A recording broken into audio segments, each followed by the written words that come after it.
como é uma mesa de análise de conjuntura internacional e nacional e estadual também, né? Porque nós não estamos aqui deslocados da questão nacional e a questão nacional não está deslocada da questão internacional.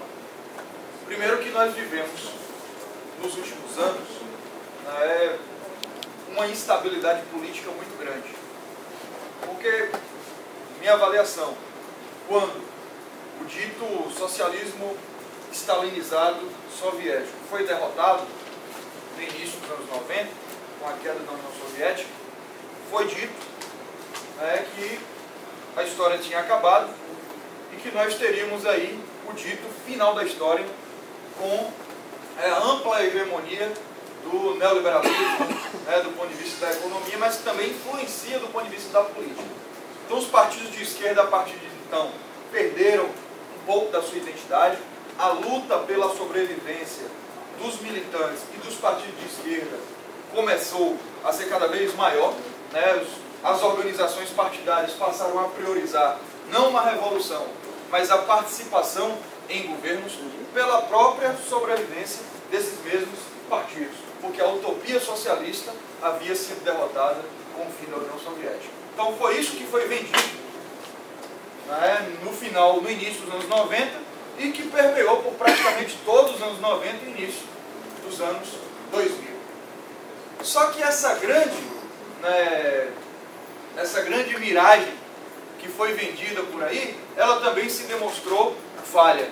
Ela se demonstrou capenga, porque ela não conseguiu de fato resolver os problemas desses mesmos países capitalistas e do povo desses mesmos países. Então você tem uma pobreza generalizada no centro do capitalismo, na Espanha, na Grécia, na Itália, na França, na Inglaterra e no gigante maior, Estados Unidos, onde nós temos hoje de 30 a 40 milhões de miseráveis nos Estados Unidos. Então essas promessas do neoliberalismo do final da história não foram cumpridas.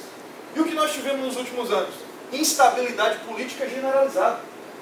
É óbvio que essa instabilidade ela começa a eclodir naqueles países europeus, digamos assim, mais frágeis institucionalmente.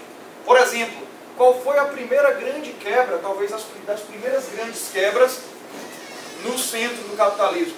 Foi na Grécia, em que nós tivemos uma turbulência política muito grande, com a ascensão da extrema-direita, mas também com a ascensão da dita extrema-esquerda, mas que não era extrema-esquerda também, né, que conseguiu a segunda maior votação para o parlamento grego, em 2011.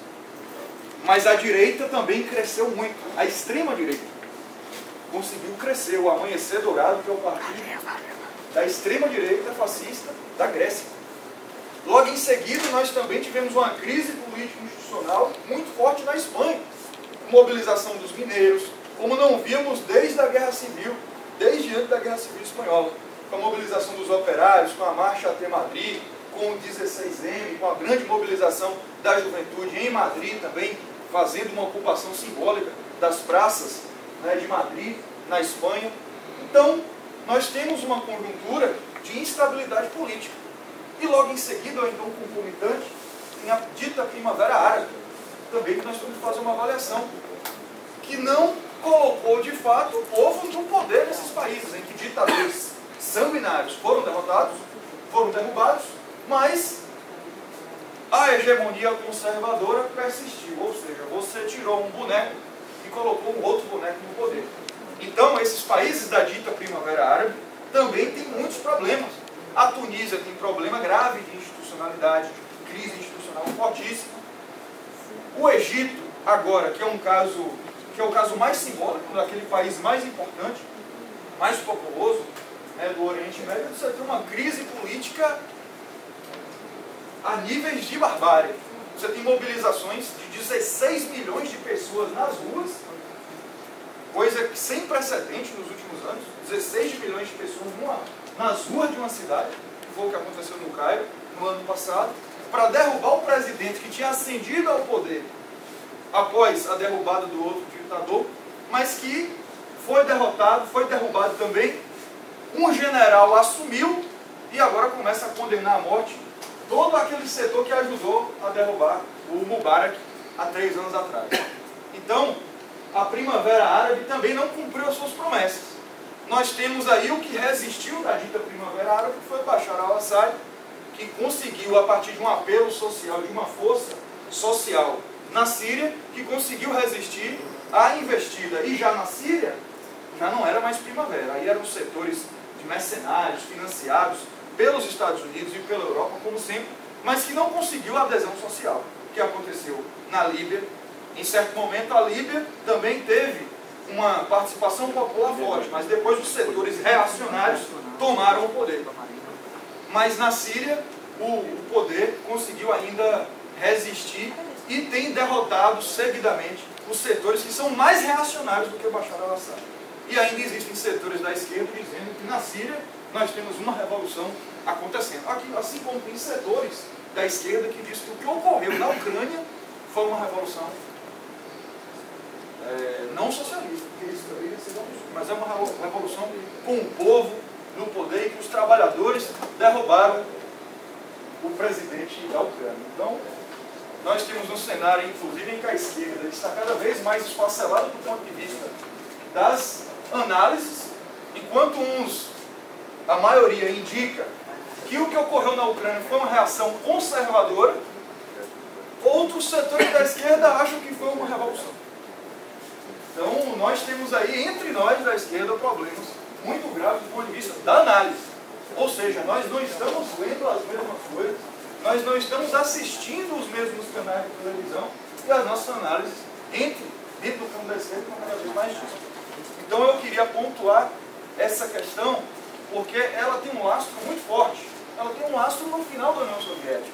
A crise de instabilidade que assola esses países da Europa, que agora, mais tarde, a Ucrânia, e que tem chegado muito forte na Venezuela. Se você abrir o site hoje da UOL, ontem na Venezuela, mais 2 manifestantes foram assassinados.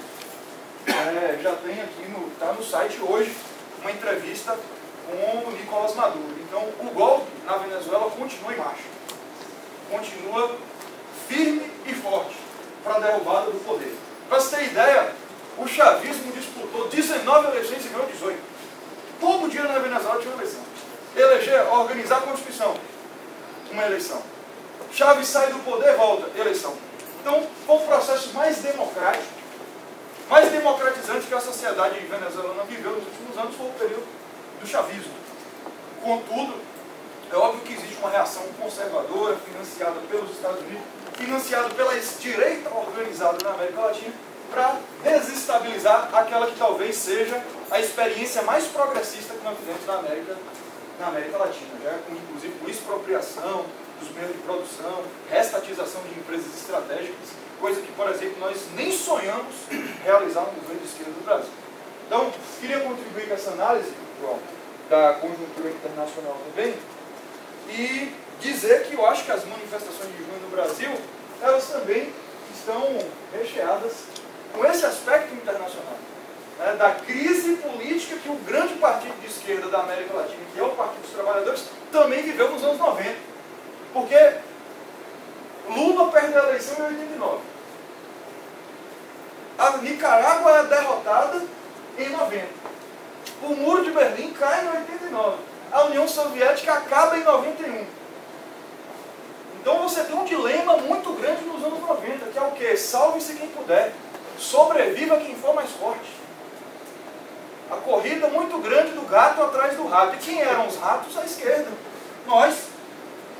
Então, os governos do PT estão também recheados por esse processo de crise que a esquerda viveu a partir dos anos 90 com o fim do socialismo stalinista. Gosto de dizer socialismo real, porque nós não temos socialismo real, temos socialismo dirigido por Estado. Socialismo do rei. Socialismo do rei. Exato. Então, nós vivemos. Então, nós temos um governo do PT extremamente contraditório. Em muitos momentos confuso. E isso a nível federal, que eu ainda consigo ver um pouco de progresso. Quando Dilma vai para a televisão e diz que nós precisamos de uma constituinte exclusiva para fazer a reforma política, eu acho que é uma bandeira muito progressista. Muito progressista. Quando vai anunciar mais médicos, programa mais médicos, eu acho que é progressista também. não são rupturas propriamente disso, mas há quem diga, inclusive, que são rupturas também. Só quero dizer um negócio. Quando vai para a reunião da ONU e diz que não existe mais possibilidade de se fazer discussão de livre comércio sem incluir Cuba, isso é um avanço.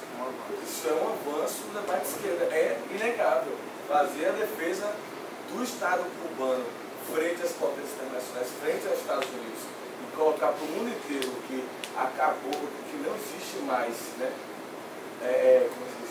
Polarização. Não existe mais condições, não tem mais condições de se manter o bloqueio.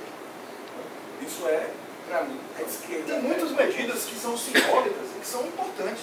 Por exemplo, a não visita de Dilma aos Estados Unidos em represália à espionagem de Obama, né, que lê o WhatsApp dos outros, Facebook, que assiste, não sei se está assistindo aqui agora a nossa conferência, mas escuta a ligação, e é um gesto simbólico, né, por mais que isso também não represente ruptura, não é ruptura, a não visita nos Estados Unidos naquele período, que seria a primeira visita com status de chefe de Estado, aquelas visitas que Fernando Henrique ia lá, tirar o sapato para entrar na Casa Branca.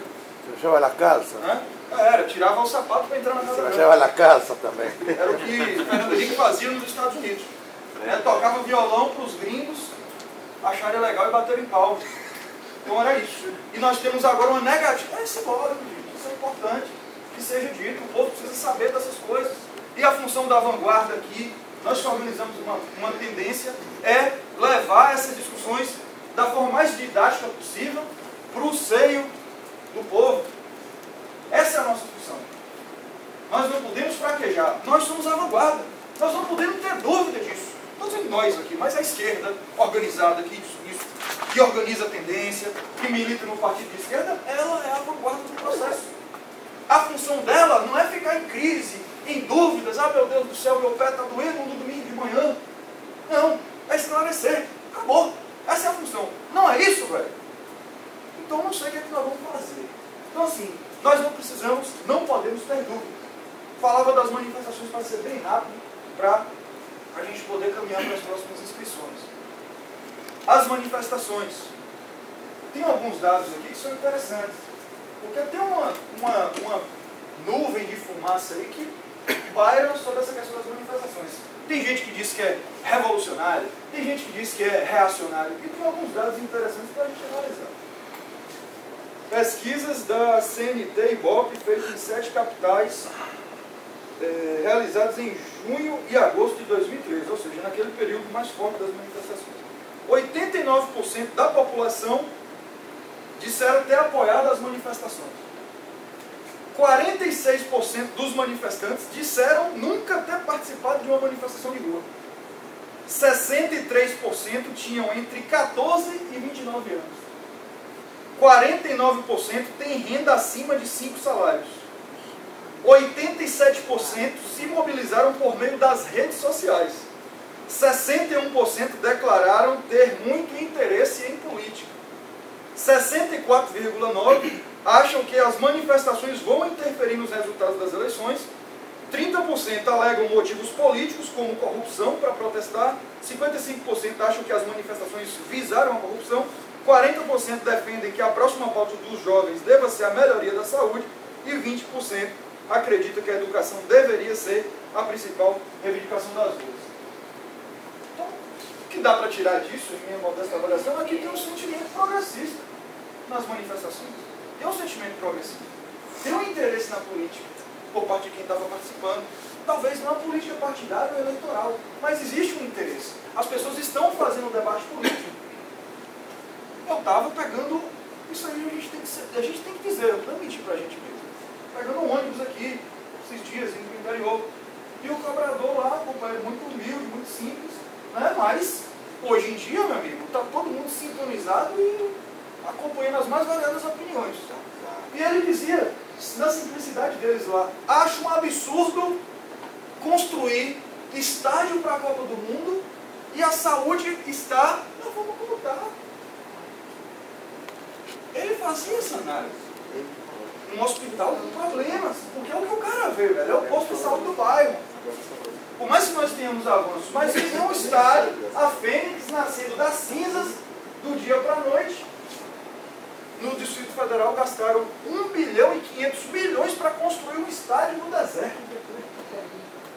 Uma cidade que não tem futebol. Mesmo se tivesse.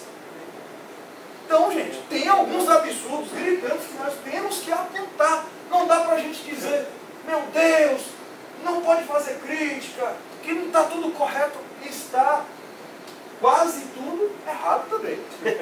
Então, nós temos que fazer essa análise. Assim como a gente apontou os pontos positivos, né, os grandes avanços, temos que apontar o que é de negativo para que a gente possa chegar a uma síntese. Nós defendemos um projeto político de esquerda e achamos que o Partido dos Trabalhadores ainda é quem encabeça um projeto de esquerda consistente e com apoio popular para o Brasil. Esse é o sentimento que nós temos que ter. Não é figura. Dilma Rousseff, Rui Costa, Jacques Wagner. Não é, não são as figuras são as piores, inclusive. A Dilma é melhor, tem um monte de gente melhor. Um monte de companheiras melhores do que a companheira Dilma. Um monte de companheiro melhor do que o companheiro Rui Costa e o companheiro Jacques Wagner. Mas, querendo ou não, essas pessoas foram escolhidas para representar o nosso projeto. E nós estamos aqui fazendo a defesa de um projeto que é contraditório, que tem várias nuances, mas é o que nós vamos defender nas eleições. Então, essa é a mensagem que eu queria trazer para vocês.